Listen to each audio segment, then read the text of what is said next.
yang menemukan jalannya dari ketekunan membaca pasar. Kerugian ratusan miliar pun ia hadapi dengan kepala dingin, karena ia tahu pasar selalu menemukan jalannya kembali ke atas. Setiap pencapaiannya adalah penanda perjalanan, bukti dari setiap keputusan yang tepat. Modal, skill, dan waktu. 3 hal yang ia percaya. Dan dari ketiganya, kesabaran adalah hal yang paling sulit, sekaligus paling berharga. Andri Hakim bukan tentang siapa yang paling cepat kaya, tapi siapa yang paling paham cara bertahan dan bertumbuh. This is Andri Hakim.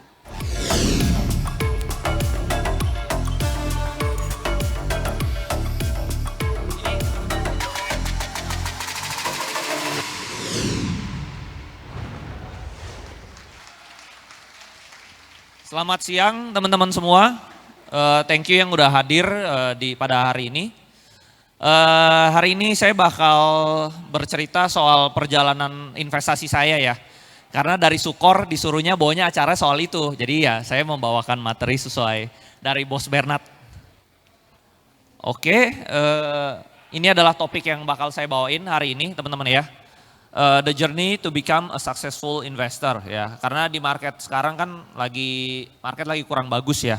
Nah, Bro Bernard minta, Andri sampaikan dong ke teman-teman Sukor gimana caranya di market yang lagi jelek pun bisa tetap untung, bisa tetap sukses teman-teman ya. Karena mungkin teman-teman yang tahu ya, saya tuh mulai invest saham itu dari 2018, sebelum belum lama-lama banget ya. Lalu 2019 saya baru mulai serius ya jadi trader.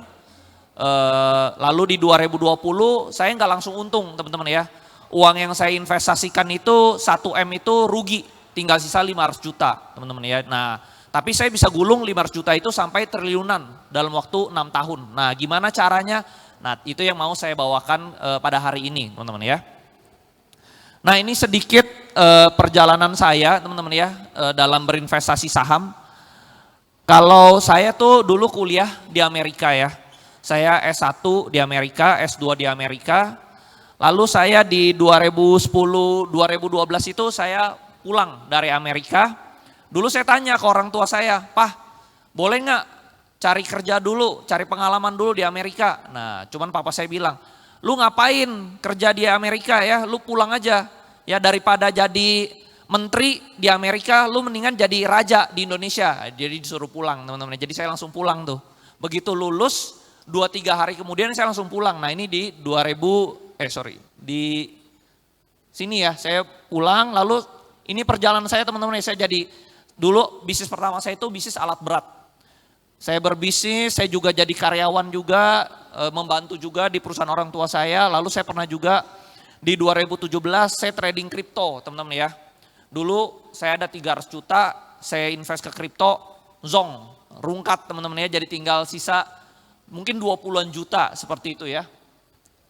Lalu lanjut, akhirnya saya lanjutin bisnis. Nah di 2019 ini saya mulai ngerti yang namanya saham. Saya mulai tahu saham itu di 2017 teman-teman ya. Karena saat itu saya ketemu konglomerat ya, orangnya itu orang top, salah satu terkaya di Indonesia ya, top 10 ya. Dia bilang ya, lu kalau mau kaya, lu harus ngerti yang namanya saham. Karena kalau lu cuman kerja doang, lu nyangkul sampai bongkok gak bakal kaya-kaya. Karena pertumbuhan perusahaan itu lambat. Misalnya perusahaan kalian nih bisa bertumbuh 30% setahun aja itu udah luar biasa. Sedangkan kalau di saham, kalian bisa pertumbuhnya lebih cepat, lebih gila teman-teman ya. Bisa 100%, 200%, 300% setahun aja bisa teman-teman ya. Nah jadi sahamnya itu yang lebih cepat. Jadi bisnis itu tetap harus jalan, tetap ada. Karena tanpa bisnis itu sahamnya nggak ada. Tapi kekayaan itu bukan dari bisnisnya, tapi dari sahamnya. Nah itu dari kata-kata si Konglo itu teman-teman ya. Nah karena kalian lihat nih, saya mulai kerja itu dari 2010 sampai 2017 tuh udah bertahun-tahun ya. Kok kayaknya nggak kaya-kaya di situ-situ aja. Nah si Konglo ini datang berdua teman-teman ya. Waktu itu dia datang berdua ke kantor ya, ke kantor orang tua saya. Lalu si Konglo ini bilang, nih sebelah saya ya, teman saya ya. Dulu uangnya 700 juta aja, 3 tahun lalu 700 juta aja nggak ada. Sekarang uangnya 7T. Dari mana duitnya? Apakah dari bisnisnya? Enggak, dari saham. Pertumbuhan tercepat tuh, keuntungan terbesar itu dari saham. Nah dari situ saya baru mikir, oh saham lebih cepat kaya ya. Saya kalau 700 juta, saya juga harusnya ada. Tapi kok saya 700 juta, saya tuh lama bertumbuhnya gitu, double-nya lama. Nah dari situ saya mulai tekun, mulai cari investasi teman-teman ya. Nah tapi karena namanya dulu saya masih muda teman-teman ya, bukannya masuknya ke saham, saya masuknya ke kripto nih di 2017, malah rugi. Nah baru di 2019 saya mulai jadi investor. Awal-awal tuh belajar seperti orang-orang pada umumnya ya, value investing. Ya, value investing itu adalah ilmu dari Warren Buffett, mencari saham-saham yang murah. Nah, cari saham-saham yang murah untung nggak? Untung, teman-teman ya. Saya tuh bisa untung ya bisa setahun 20%, ya 30%. Tapi kok lama ya? Nggak kaya-kaya teman-teman ya. Saya pengen yang lebih cepat lagi compoundingnya teman-teman. Nah, baru di 2020 itu saya nemu yang namanya saham-saham backdoor listing teman-teman ya. Saham-saham backdoor listing ini adalah saham-saham yang diakuisisi, jadi dia pertumbuhannya signifikan. Pertumbuhannya bisa sekali bertumbuh itu bisa 100%, 500%, bahkan ribuan persen teman-teman ya. Dalam jangka waktu 1-2 tahun. Tapi apakah langsung naik? Dalam minggu depan, bulan depan enggak. Tapi one day dia bakal naik teman-teman ya, seperti itu. Nah lalu dari sini, ini di 2020 saya jadi trader teman-teman ya. Uang saya 1M, kena market crash, COVID, jadi 500 juta teman-teman ya. Lalu saya gulungin teman-teman ya, 500 juta ini jadi 1,6M. Lalu saya nggak ada top up lagi. Jadi waktu itu misalnya orang tanya ya, kok Andri pasti bisa sekaya ini karena sering top up atau dimodalin orang tua. Nah orang tua saya nggak modalin teman-teman ya, karena orang tua saya tuh tidak sebagai investor saham ya. Jadi saya benar-benar gulungin. Terus kalau misalnya orang-orang bilang, kok Andri pasti top up, saya nggak top up. Karena bisnis saya waktu itu ekspor impor, bisnis saya udah tutup karena COVID teman-teman ya. China itu lockdown, jadi saya benar-benar gulungin dari 500 juta ini teman-teman ya. Nah 500 juta ini saya masuk saham backdoor, langsung di Desember 2020-nya itu 500 juta jadi 1,6. Tahun depannya saya gulung jadi 16M, tahun depannya lagi saya gulung jadi 31M, tahun depannya lagi di 2023 saya gulung jadi 100M, di 2024 saya gulung dari 300M. Nah di 2024 ini saya belajar yang namanya repo teman-teman ya. Repo itu adalah saya jaminkan saham saya dapat uang, saya invest lagi lebih besar. Akhirnya multipliernya jadi besar ya, karena kalian hitung aja 300 miliar, kalau saya jaminkan saya dapat uang lagi ratusan miliar. Saya invest dua-duanya, jadi multiplier makin gede lagi. Itulah di Desember 2025 itu saya hit 1 triliun pertama saya teman-teman ya. Jadi ternyata benar ya yang dikatain, yang saya ketemu Konglo ini teman-teman ya. Di saham itu multipliernya cepat banget. Nah bahkan sebenarnya di Januari itu saya udah lebih dari 1 triliun duitnya. Nah sekarang kena market crash, nah jadi sekarang turun lagi teman-teman di 2026. Tapi ya perjalanannya kalian lihat, memang perjalanan tidak garis lurus. Perjalanannya itu memang naik turun teman-teman ya. Ya seperti kita hidup, nggak mungkin dong kita untung terus. Ya kalian bisnis nggak mungkin untung terus, pasti ada kadang bisnisnya rame, kadang bisnisnya sepi. Di saham juga sama teman-teman ya, ada waktunya saham kalian naik, ada waktunya saham kalian koreksi. Nah it's part of the game teman-teman ya, jadi harus enjoy. Kalau sekarang saham juga lagi turun, ya kita harus nikmati teman-teman ya. Pasti nanti ada waktunya dia bakal rebound balik teman-teman ya. Nah jadi dari saham itu saya belajar, being rich is just a numbers game teman-teman. Jadi kaya itu cuma permainan angka sebenarnya. Kalau kalian bisa dobelin angkanya terus, ya kalian jadi kaya. Contoh misalnya 10 juta, kalian bisa dobelin 10 kali, 10 juta dobelin 10 kali, itu kalian jadi 5 miliar, ya 10 juta. 10 jadi 20, 20, 40, 40, 80, 80, 160, 160, 200, 200 jadi 400, 400 dan seterusnya itu jadi 5M teman-teman ya. Nah jadi didobelin terus makin besar. Nah jadi sama juga di saham ini tergantung seberapa cepat kalian dobelin uang. Makin kalian cepat dobelnya ya makin cepat kalian kayanya. Makin lama kalian dobelinnya ya kaya juga tapi lebih lambat aja. Contoh kalau misalnya kalian bisa dobelin uang kalian 30% aja setiap tahun. Itu dalam 3 tahun kalian uangnya double. 3 tahun berikutnya uangnya double lagi. 3 tahun lagi uangnya double lagi. Nah jadi ini cuman permainan angka. Seberapa cepat kalian dobelin uang. Makin cepat kalian dobelnya ya makin cepat. Nah sedangkan saya setahun itu bisa ratusan persen dobelinnya. Ya jadinya cepat sekali teman-teman ya. Nah jadi conclusionnya itu ini permainan angka doang. Jadi saya lihat uang itu cuma lihat angka ya. Kadang angkanya turun, ya nanti tinggal saya pikirin gimana caranya saya balikin angka ini ke all time high-nya. Tugas saya seperti itu. Nah tugas kalian sebagai fund manager atas uang kalian juga seperti itu teman-teman ya. Jadi you are only 10 steps away from your goal. Jadi ingat, kekayaan itu jangan kalian bikin rumit. Kalau kalian bikin rumit ya jadinya susah. Rasanya kok kaya itu susah ya. Tapi kalau kalian bikin jadi simple. Ya jadi ingat ini cuma 10 langkah doang. Ya itu dari 10 juta jadi 5 miliar. Kalau ternyata modal kalian 100 juta jadi 50 miliar. Nah tinggal kalian lihat kalian di langkah keberapa. Kalau langkah kedua ya 100 jadi 200. Langkah ketiga ya 200 ke 400 seperti itu. Dan seterusnya ya teman-teman ya. Nah ini adalah ilmu sebenarnya dari Robert Kiyosaki teman-teman ya. Ini adalah cash flow quadrant. Cash flow quadrant itu maksudnya bagaimana? Ini pertumbuhan kalau kita mau dobelin uang. Kalau kita masih level 1 teman-teman ya tentunya kita pasti jadi yang paling atas employee. Ya misalnya Ko Andri saya mau dobelin 10 juta jadi 20 juta. Kalau kalian investasi ya tentunya susah. Karena kalian untung 100% dapatnya 10 juta. Nah jadi mendingan kalau kalian masih duitnya kecil ya kalian jadi yang level 1. Menukarkan waktu menjadi uang yaitu employee. Nah tapi seiring berjalannya waktu kalian harus levelnya naik. Jangan seumur hidup jadi pekerja terus, naik level teman-teman ya. Level kedua itu yaitu self-employed. Self-employed itu apa? Kita jualan skill. Skill itu apa? Contoh misalnya kalian jadi fotografer, jadi videografer, jadi wedding organizer. Ya jualan skill kalian teman-teman ya. Jualan skill sama juga kalian harus menukarkan waktu menjadi uang. Tapi uang yang didapat lebih gede. Nah jadi kalau ditanya, Ko Andri, kalau mau carinya 100 sampai 500 juta, jualannya apa? Jualan yang kedua, self-employed, jual skill. Nah jadi tugas kalian tingkatin naik level dari level 1, level 2. Nah level 3, kalian jadi business owner. Business owner apa? Itu kalian hire karyawan, bikin sistem, ya sistemnya yang kerjain buat kalian. Nah jadi ini udah menukarkan employee menjadi uang. Nah uangnya semakin hari semakin banyak teman-teman ya. Nah level terakhir, level tertinggi itu adalah investor. Nah investor itu apa? Menukarkan uang menjadi uang lagi yang lebih banyak. Nah tapi kuncinya itu menjadi investor itu butuh modal. Nah jadi kalau uangnya terlalu dikit nggak bisa langsung lompat jadi investor. Nah jadi saya selalu bilang ya saya nggak mau langsung kalian 10 juta ayo jadi full time investor. Nggak bisa teman-teman ya. Kita harus realistis. Kalau duitnya terlalu kecil ya kalian harus di level 1 dulu. Atau kombinasi level 1 dan level 2 ya.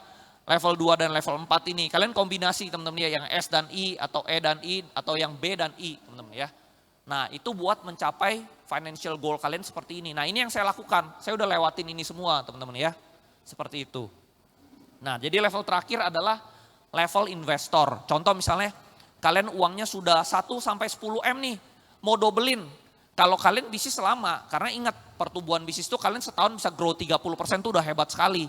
Nah yang lebih cepat dari mana? Dari saham. Antara kalian beli saham yang kecil jadi besar atau kalian IPO-in perusahaan kalian.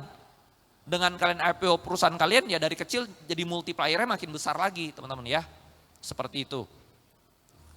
Nah kalau kalian tanya, Ko Andri jadi kunci kesuksesan di saham itu sebenarnya apa sih? Nah jawaban saya sebenarnya 3 ini, yaitu kombinasi dari modal, skill, dan waktu teman-teman ya.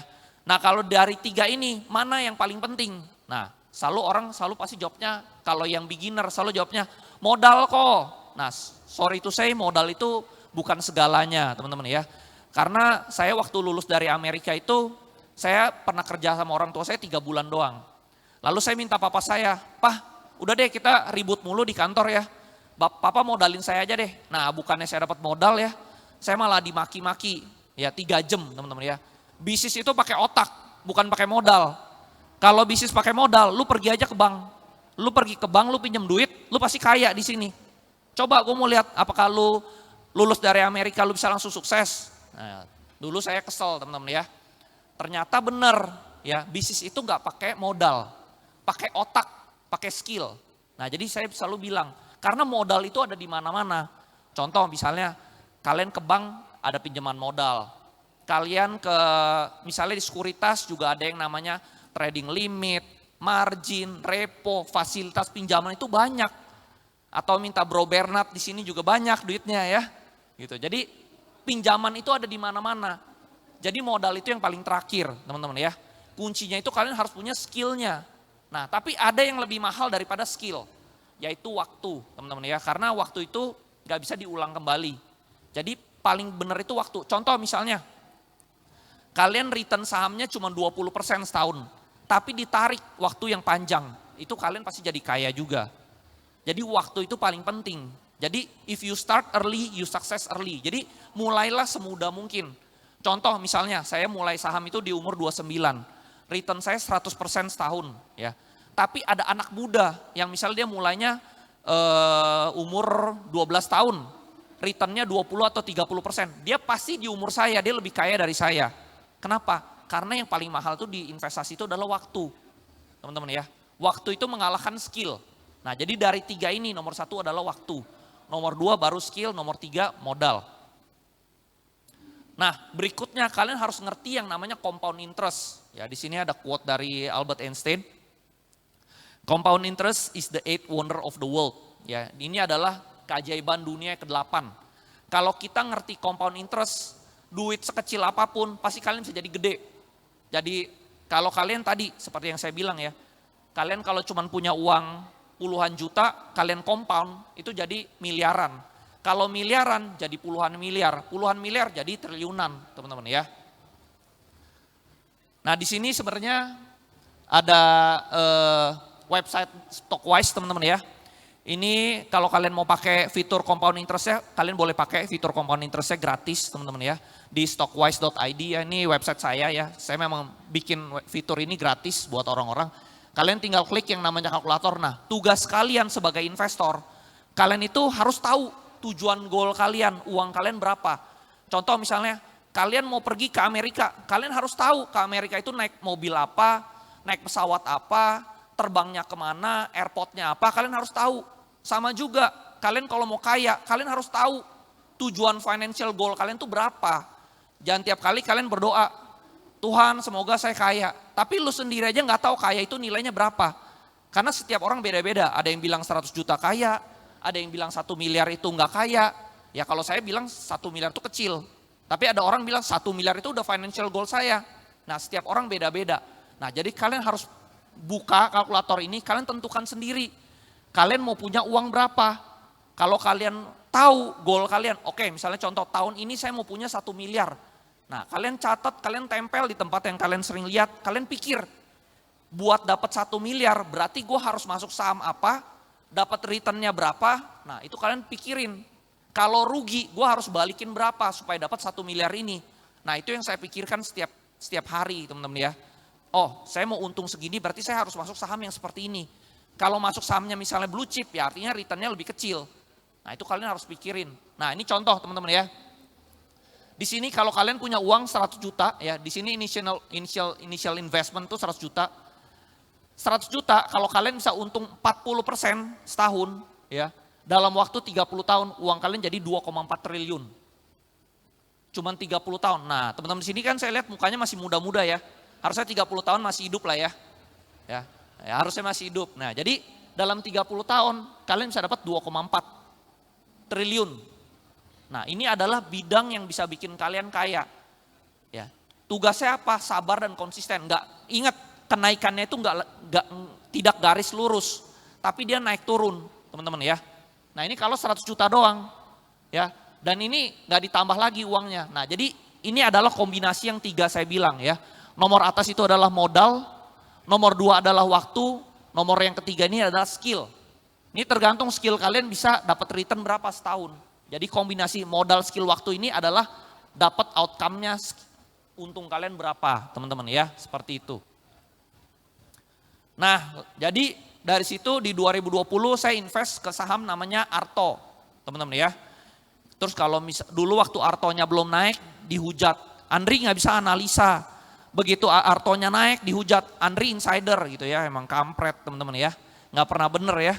Naik salah, turun salah, diem doang juga salah teman-teman ya. Nah jadi ingat, kita tuh nggak perlu capek, nggak perlu sibuk tutupin mulut orang-orang ya. Mendingan kita punya tangan dua, tutup kuping aja, nggak usah dengerin orang-orang ya. Nah itu yang saya lakukan. Saya percaya, yakin, konsisten sama skill saya beli, saya diemin aja teman-teman ya.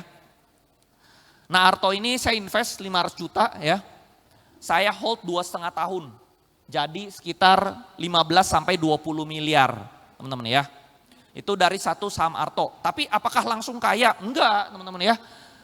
Dia sahamnya pas saya beli itu tidur 6 bulan. Enggak gerak.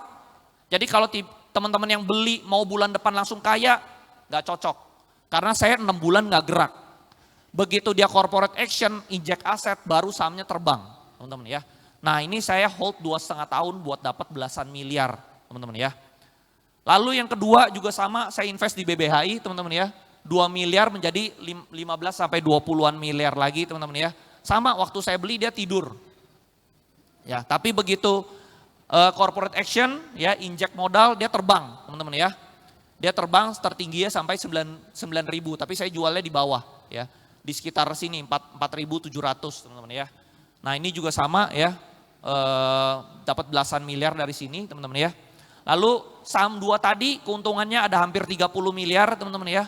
30 miliar itu saya all in ya ke satu saham namanya Pani ini. Jadi saya dapat untung besar itu dari saham-saham yang melakukan backdoor.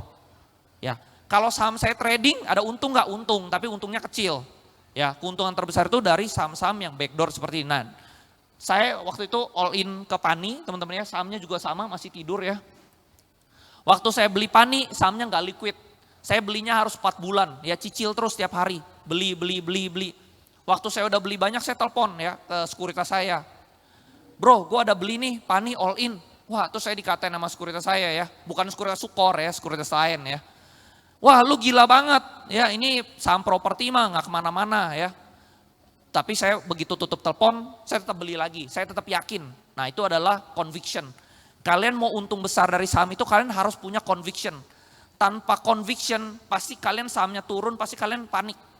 Tapi kalau kalian ada conviction, turun pun kalian beli lagi. Karena kalian ada keyakinan nih kalian beli udah murah. Seperti itu ya. Nah tapi ada alasannya. Karena waktu itu keluar berita Pani itu mau bangun jalan tol itu 18 triliun. Sedangkan market cap Pani waktu itu 1 triliun. Saya udah saya pikirannya invest saham tuh simple-simple. Mana ada developer properti yang goblok gitu ya. Masa jalanannya 18 triliun, perusahaannya cuma 1 triliun, ya udah saya all in teman-teman ya. Minimal goblok-goblok ya seharga jalanannya lah ya. Masa fasos lebih mahal dari propertinya? Ya udah saya all in teman-teman ya. Nah apakah langsung naik? Enggak teman-teman ya, butuh waktu. Nah tapi sering berjalannya waktu, nah dia tidur dulu teman-teman ya. 6 bulan dia tidur, baru dia naik ya teman-teman ya. Nah ini merubah dari 30 miliar saya menjadi 300 miliar teman-teman ya. Nah ini adalah perjalanan 100 miliar saya yang pertama teman-teman ya. Saya dulu invest saham itu di Januari 2020 uangnya 1 miliar. Saya kena market crash, COVID ya. Di bulan Maret 2020 uangnya tinggal sisa 500 juta. 500 juta ini saya all in di Arto. Jadi tadi teman-teman, jadi setelah saya tebus right issue-nya jadi 1,6 miliar. 1,6 miliar ini sebagian 10% saya trading, ya 90% saya invest teman-teman ya. Akhir di tahun depannya jadi 16,5 miliar ya. Di 2022 saya cuma dobelin teman-teman ya, karena ini masuk saham tadi ya, jadi 31 miliar. Nah di sini 31 miliar nih saya mulai masuk all in di tadi, Pani teman-teman ya. Double jadi 60, nah jadi ini cuma permainan dobelin angka. Makin kalian pinter dobelinnya ya makin cepat kayanya. Makin kalian terlalu banyak diversifikasi ya nggak bertumbuh-tumbuh. Nah jadi sama strateginya.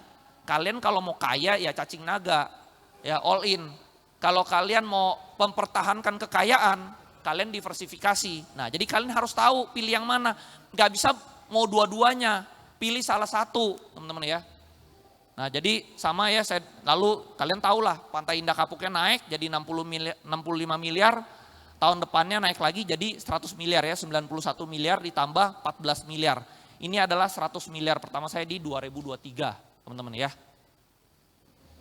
Nah ini adalah tips saya ya teman-teman ya, kalau misalnya kalian mau trading kalian harus cepet-cepet take profit dan cut loss. Nah ini money managementnya ya. Saya udah kasih tips nih, money managementnya gimana Ko Andri? Nah ini money managementnya, kalau kalian trading, untung udah kena hit target kalian, buru-buru di take profit. Kalau turun, di cut loss, teman-teman ya. Lalu kalau saham investing, contoh saham-saham backdoor, itu saya pakai buat invest. Kalau saham invest ya kita harus sabar. Kalau turun kita averaging. Nah kalian harus tahu sebelum kalian masuk saham ini buat trading atau buat invest. Ya, jadi kalau buat trading ya berarti harus cepat dan cut loss. Ya, kalau kalian mau investing harus sabar dan average down. Nah, lalu pasti kalian tanya, Ko Andri, cut loss itu di berapa? Nah, jadi compounding itu nggak cuma ke atas, tapi compounding itu juga ke bawah, teman-teman ya. Jadi contoh di sini kita lihat tabel nih. Kalau kalian rugi 1%, kalian cukup balikinnya 1%. Kalau kalian rugi 5%, kalian balikinnya 5%. Kalau kalian rugi 10%, kalian balikinnya 11%. Nah, dari sini kalian lihat. Dari sini mulai compounding, teman-teman ya. Nah, berarti cut loss itu di berapa? Kalau saya cut loss di minus 5 dan minus 10. Contoh misalnya ada saham, memang saya pakai buat trading. Ya. Saham ini saya masuk buat trading. Karena saya pakai buat trading, artinya saya beli di harga yang lebih premium. Harganya sudah mahal. Nah karena saya belinya mahal, tadinya saya spekulasi dia bisa naik.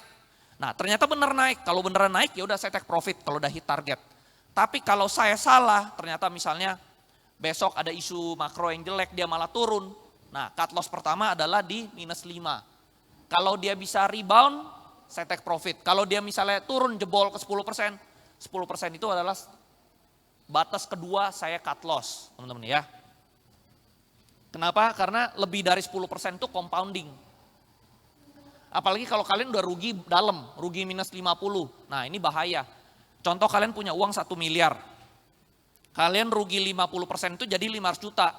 500 juta mau balik ke 1M itu kalian perlu untung 100%.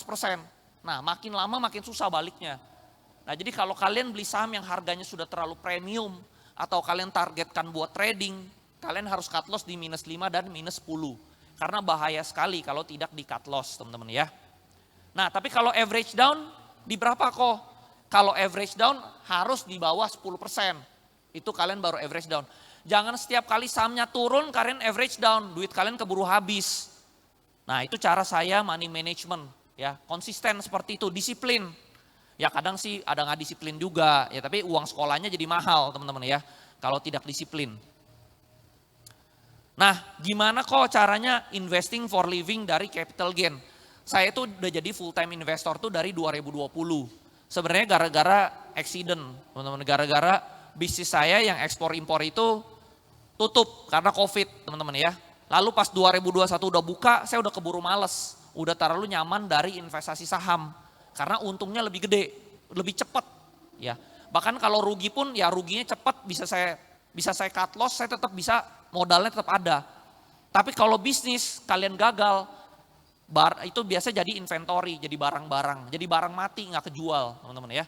Malah harus ulang lagi mulai dari nol teman-teman ya. Nah jadi saya jadi kebiasaan lebih cepat dari saham ya. Nah ini jadi kalau kalian return sahamnya 20%, ya ini modal yang dibutuhkan kalau kalian butuh pengeluaran per bulan 12,5 juta atau 50 juta.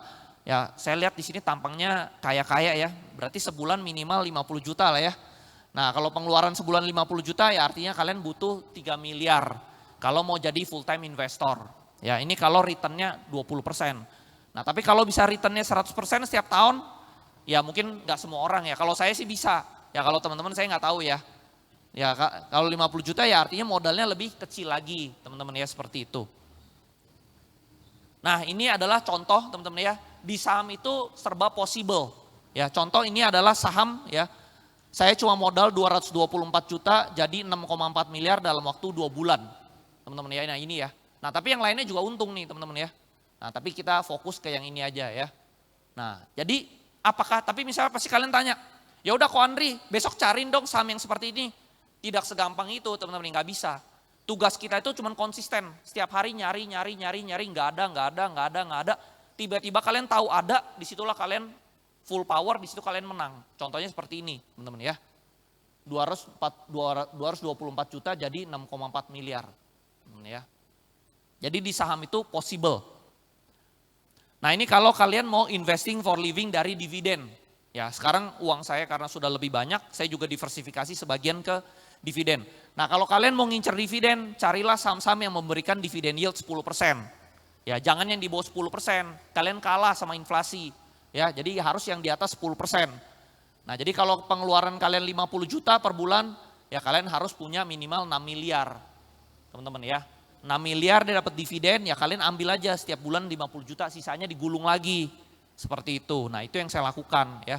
Dari investasi juga seperti itu. Nah, ini adalah contoh saya punya saham Adaro, teman-teman ya. Dividen yang saya dapat sekitar 13,5 miliar.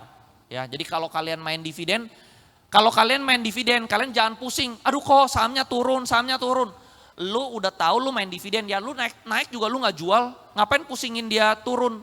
Nah jadi kan udah harus tahu setiap kali masuk saham ini buat trading, saham ini buat invest, atau saham ini buat ngincer dividen. Kalau udah ngincer dividen, udah murah, dapat dividennya gede, ngapain pusing dia turun. Turun ya beli lagi, teman-teman ya. Nah kalau saya seperti itu.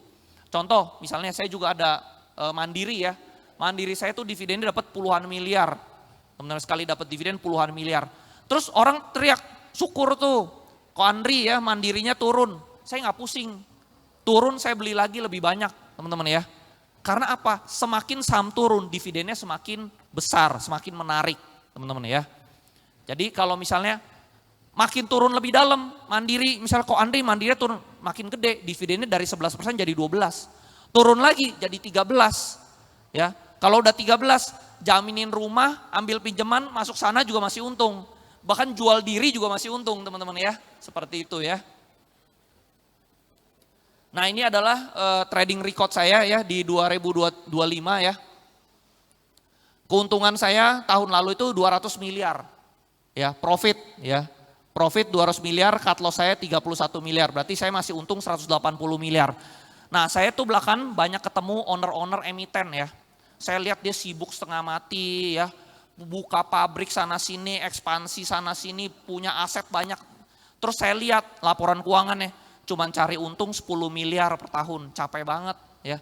Udah kerja setengah mati, ekspansi sana sini cuma nyari 10 miliar atau cuma nyari 20 miliar setahun. Saya cuman beli, diem doang, tidur, dapatnya 180 miliar profit bersihnya teman-teman ya. Nah, win rate saya 1000 kali menang, 90 kalah. Saya win rate-nya 91%. Nah itu dari mana? Disiplin. Ya, money management-nya harus ketat, harus kuat. Lalu saham-sahamnya juga kita harus tahu. Saham ini mau invest, mau trading, atau mau dividen. Nah jadi sama, kayak kita mau pergi perang. Ya, mikirin dulu strateginya baru pergi perang. Jangan pergi perang dulu baru mikir. Ya buru mati teman-teman ya. Nah ini jadi ya teman-teman ya. Saya sebenarnya transaksi nggak terlalu gede, cuma 2 triliunan ya transaksi setahun ya, nggak gede-gede amat. Yang penting profitnya gede. Ya sama kayak bisnis, nggak perlu bisnis kalian tuh omsetnya gede, omset saya tuh berapa triliun, tapi profitnya cuma 1%, nggak ada guna. Bisnis itu soal seberapa gede profitnya. Sama, di saham juga sama, nggak perlu terlalu gede transaksinya. Yang penting profitnya gede teman-teman ya, seperti itu. Nah ini adalah multi bagger record saya yang udah bikin saya jadi triliuner teman-teman ya. Dari Februari 1 saya invest saham sampai hari ini teman-teman ya. Saham-saham inilah yang mengubah saya dari 500 juta jadi triliunan teman-teman ya. Nah ini resultnya. Dulu apakah saya berpikir bakal jadi triliuner? Gak pernah berpikir teman-teman ya. Dulu goal saya itu di 2020 itu saya one day ya. Di 2025 itu saya mau punya uang 1 juta dolar. 1 juta dolar itu cuma 15 miliar saat itu. Jadi goal saya itu di 2025 saya punya 15 miliar. Lalu saya punya mobil Mercy, ikhlas. Itu saya udah cukup, udah bahagia teman-teman ya. Udah ada rumah juga udah cukup 3 itu aja. Punya rumah sederhana, punya mobil Mercy, punya duit 15 miliar. Saya mana nyangka teman-teman ya di 2025 tiba-tiba saya ada duit triliunan. Tiba-tiba semua mobil kebeli teman-teman ya. Awalnya mau beli Mercy, tiba-tiba kebeli Porsche. Ada untung lagi kebeli Ferrari. Lalu kebeli Lamborghini, tapi Lamborghini udah saya jual teman-teman ya. Lalu kebeli lagi McLaren. Ya, ini cuman dari saham, teman-teman ya. Ini dari Arto, lalu ini dari Pani, teman-teman ya. Ini terakhir dari RLCO, teman-teman ya. Nah, jadi di sini ada quote dari Warren Buffett ya sebagai penutupan, teman-teman ya. It is not how much money you invest that will make you rich. It is how you invest that will make you rich, teman-teman. Jadi bukan soal seberapa banyak uangnya yang kalian investasikan itu yang bikin kalian kaya. Tapi gimana caranya? Nah, menurut saya ya aliran saham itu ada banyak. Menurut aliran saya ini udah paling cepat, paling efektif, paling efisien, dan paling luar biasa menurut saya teman-teman ya. Karena dulu saya pernah jadi trader, saya pernah jadi value investor juga, itu pertumbuhannya lama. Jadi menurut saya ya kalian harus tahu cara investnya, cara beli sahamnya, saham seperti apa, skillnya, ya baru terakhir money managementnya harus disiplinnya. Cut loss-nya di berapa, average down-nya di berapa. Nah mungkin sekian dari saya, terima kasih teman-teman semua. Kita berikan tepuk tangan yang paling meriah untuk Bro Andri Hakim. Kita langsung aja ke sesi tanya jawab. Wah ini habis jabat tangan triliuner. Masukin kantong supaya jadi triliuner juga. Amin, amin. Kita langsung sesi tanya jawab ya. Wah ini begitu Bro Andri yang duduk langsung arah bro. Langsung arah ya? Iya ini full beat ini ya. Kursinya penuh langsung dari belakang ke depan. Oke. Kita mulai dari depan dulu nih yang paling kanan ya, langsung Q&A. Silakan sebutkan namanya dan pertanyaannya. Baik, nama saya William, salam kenal Bro Andri. Salam kenal. Ya, tidak bisa dipungkiri ya, Bro Andri ini kan pasti adalah idola dari seluruh investor di Indonesia. Mungkin nggak cuma di Indonesia, mungkin di dunia ya. Enggak lah, itu berlebihan Pak. Berlebihan. Achievementnya, mindsetnya di usia muda mencapai triliunan dalam waktu yang singkat itu memang sebuah achievement yang sangat langka Bro Andri. Mungkin karena sering dimaki-maki kali ya sama papa saya itu mungkin dia. ya. Nah yang saya suka juga mentalitasnya. Mentalitas Bro Andri ini bukan kaleng-kaleng ya. Apalagi cacing-cacing naga-naga itu udah jadi trademarknya Bro Andri. Nah pertanyaan saya adalah mindset seperti itu. Saya rasa itu kemungkinan besar ada di hampir mungkin seluruh di ruangan ini. Punya mentalitas high risk, high return, punya keberanian, apalagi kan masih muda-muda juga ya. Tapi sayangnya tidak banyak yang bisa mencapai achievement seperti Bro Andri. Mungkin Bro Andri ini kaum 1% atau 0,001% bisa sampai di titik itu. Pertanyaan saya sebenarnya enggak saya doang. Pas saya beli saham ini saya ajak teman-teman saya. No, contohnya ini Bro Mike yang di depan ya. Ini juga cuan banyak dia hampir cuan ratusan miliar ya. Ajak kita semua Bro. Oh gitu, ya. Ya pertanyaan saya sebetulnya apa sih faktor pembeda antara apa yang sudah dicapai Bro Andri yang sudah sampai di tahap itu dengan mungkin teman-teman lain yang juga mungkin punya mindset yang sama gitu. Punya mindset high risk, high return, risk taker, cacing-cacing naga-naga, apa yang membedakan mentalitas seperti apa sih sama pasti ada titik yang betul-betul itu bisa menjadi pembeda gitu antara kita. Mungkin pembedanya saya bisa di titik ini kan sebenarnya kunci keberhasilan di tadi ya, skill, modal dan waktu ya. Mungkin ada juga orang-orang di sini yang berani mungkin ya, tapi mungkin dia pilih emitennya yang salah mungkin. Jadinya nggak jadi. Atau misalnya ada juga yang dia pilih emitennya udah bener sama kayak saya, tapi keberaniannya nggak ada, jadi masuknya sedikit.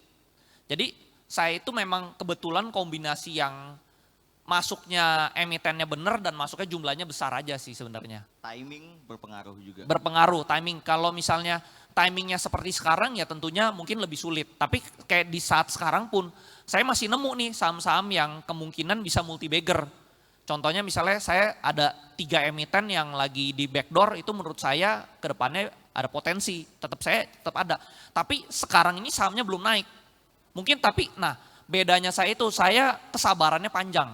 Kalau saya udah ada conviction, dia mau turun ke berapapun saya berani tahan, saya berani makan terus. Nah kebanyakan orang itu dia begitu digoncang-gancing, dikocok-kocok dia kalah seperti itu. Biasa dia cut loss seperti itu.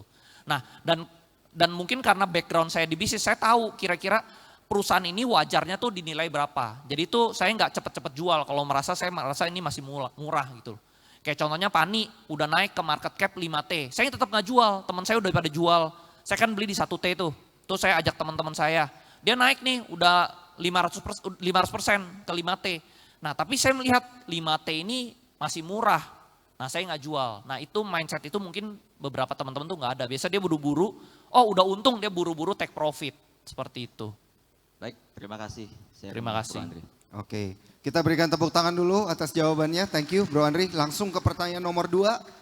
Kita ke sisi belakang ya. Tadi dari depan ke belakang. Di belakang ada sebelah kiri. Ya, jangan turun tangan dulu Bu.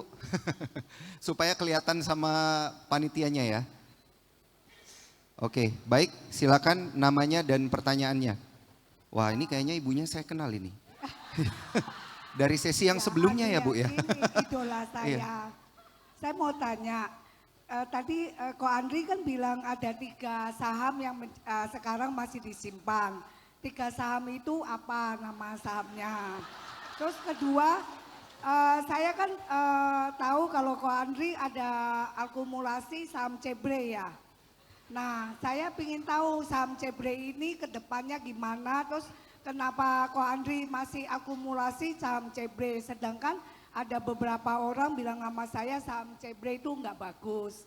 Makanya tapi saya percaya Ko Andri, jadi Ko Andri harus menjelaskan. 3 saham itu apa ya, coba disebutkan. Oke, Jadi baik. percayanya jangan ke saya ya, percaya itu mungkin sama ke diri sendiri dan sama Tuhan, jangan percaya sama manusia gitu ya. Nah kalau di sini kata Bro Berna tadi nggak boleh rekomendasi saham, jadi tetap jangan dong ya. Nanti Senin sahamnya udah langsung naik gitu ya, yang lain turun nih naik sendiri kan, diborong orang sukor ya. Nah kalau ya samalah jawabannya mungkin lebih tepatnya seperti ini ya. Contoh misalnya saya doyan makan spaghetti, misalnya ibu nggak doyan makan spaghetti ya it's okay teman-teman ya. Jadi memang setiap orang itu ada stock universe-nya masing-masing. Nah kebetulan ini adalah stock universe saya karena saya udah paham gameplaynya. Karena kalau mungkin kalian tahu ya, saham-saham yang memberikan saya untung banyak itu adalah saham-saham yang nomor 1 dia backdoor, nomor 2 itu dia ada melakukan corporate action, nomor 1 itu seperti right issue teman-teman ya. Nah lalu kalian lihat ya, contoh misalnya saya beli saham Arto itu tadinya rugi. Lalu setelah saya tebus right issue-nya tiba-tiba saya jadi untung.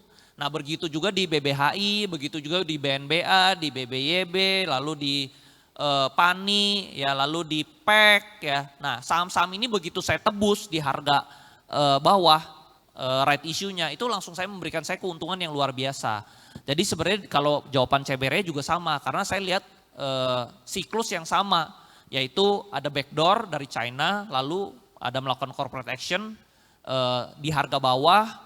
Rasionya juga gede, injek asetnya juga triliunan, ya jadi saya beli karena seperti itu aja sih, seperti itu. Tapi kalau misalnya nggak cocok, ya kan emiten ada 900 ya, boleh masuk yang lain juga seperti itu Bu. Iya, sudah menjawab ya Bu ya? Aman Bu? Aman ya, next ya. Ibunya langsung. Jangan ditodong ya. Oke, siap, aman. Tapi perlu kami informasikan lagi disclaimer on ya. Disclaimer Keputusan on, jual betul. beli itu ada di tangan masing-masing Bapak Ibu sekalian. Ini bukan rekomendasi untuk jual dan juga beli. Nah sebelum kita ke rekan-rekan Cuan Troopers lagi, gantian Bro. Jarang-jarang ada kesempatan buat interview Bro Andri. Siap. Market lagi bearish nih ya, koreksi kemarin sampai ke 5.900-an. Menurut Bro Andri kalau ngeliat kondisi kayak gini kita udah boleh akumulasi belum? Mungkin kalau menurut saya sih ke depannya itu mungkin narasinya bakal berbeda teman-teman. Contohnya misalnya kalau tahun lalu itu narasinya misalnya saham-saham yang mengejar MSCI.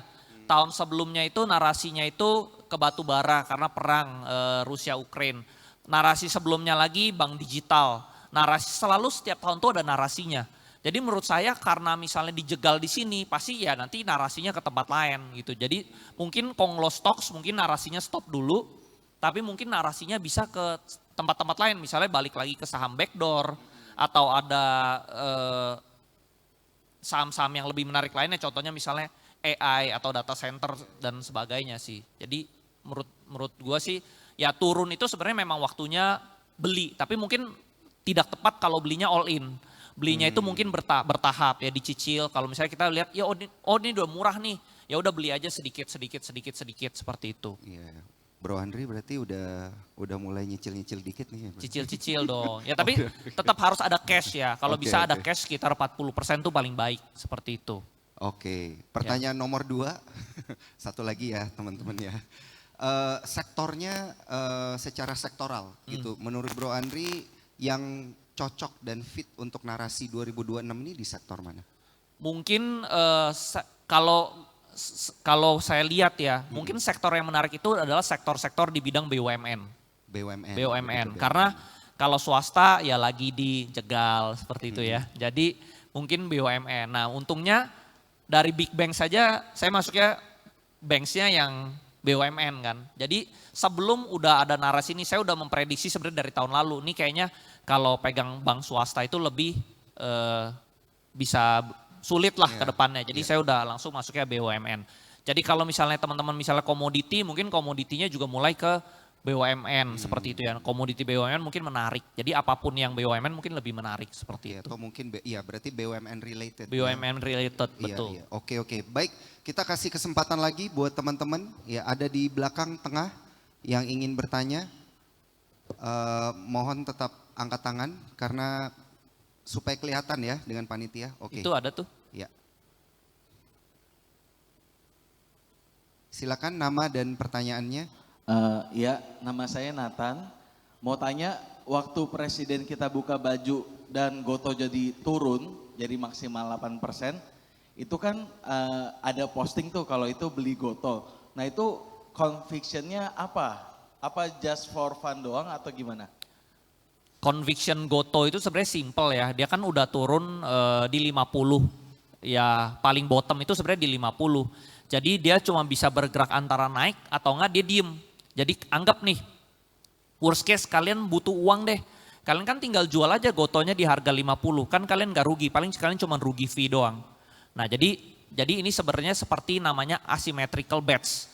Jadi betting kemungkinan menang itu jauh lebih tinggi, turunnya minim. Tapi mungkin teman-teman di sini pasti bilang kan, oh tapi kan kalau misalnya turun, dia kalau misalnya tidak bergerak, tidak ada transaksi dalam 3 atau 6 bulan kan dia bisa turun ke FCA. Tapi kan di Goto biasanya rare occasion. Tapi kan kalau misalnya udah 2 bulan, 3 bulan kita jual aja. Kan teman-teman di sini kan pakai Sukor kan, Sukor cepet transaksinya kan. Tinggal antrian pertama, hari pertama langsung kejual barangnya. Nah jadi seperti itu nggak usah, jadi kalau beli Goto saya nggak usah pusing. Kalau saya butuh duit tinggal saya jual aja di 50, dapat antrian pertama langsung beres gitu ya. Tapi kalau jual di 51, 52 udah untung teman-teman. Nah jadi seperti itu asymmetrical bets. Oke. Udah kejawab ya berarti ya. Untuk pertanyaannya convictionnya Goto itu apa sudah dijawab dan kita masih buka sesi tanya jawab. Ada yang mau bertanya lagi? Oke, sebelah kiri. Di sebelah kiri mohon dibantu oleh panitia. Ya, sambil berdiri aja supaya kelihatan. Silakan disebutkan namanya dan Lalu juga saya juga baca berita ya tadi pagi ya. Ternyata 8%-nya itu nggak semua sektor. Cuman yang pengantaran doang, pengantaran penumpang doang. Untuk yang GoFood, untuk yang lain-lain, pengantaran barang masih sama sebenarnya. Oh, gitu. jadi ya. Jadi pengusaha itu tetap lihai ya. Iya. Ada kungfunya juga gitu ya. Iya, jadi sebagian aja, sebagian service doang. Kan jadi dulu kita 8%. pikir 8% semua pukul rata, ternyata 8%-nya cuman buat di pengantaran penumpang doang. Oke, menarik ini. Berarti masih ada nih Gotonya. Ada sedikit. Gak usah dijawab sedikit. ya, gak usah dijawab. Bercanda. Silakan pertanyaannya. Ya, terima kasih. Perkenalkan nama saya Caca. Saya ingin bertanya terkait pemaparan yang disampaikan oleh Ko Andri. Kalau saya lihat tadi kan Ko Andri beli saham itu pada saat pasarnya lagi sideways atau konsolidasi ya. Jadi beli di harga lagi terendah-rendahnya. Terus bagaimana sih kriteria Ko Andri dalam menemukan saham backdoors? Terima kasih.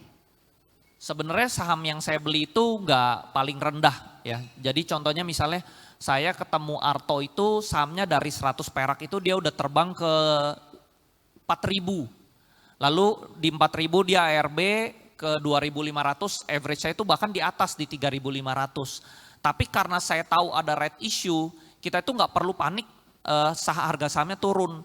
Karena kalau kalian tebus rights-nya itu sama seperti kalian tuh tebus average down gitu. Jadi sama, jadi ini sebenarnya cuma permainan angka doang gitu. Jadi kalau misalnya kalian ada tahu nih saham yang mau melakukan corporate action, mau melakukan red issue, terus kalian belinya harganya atas nih.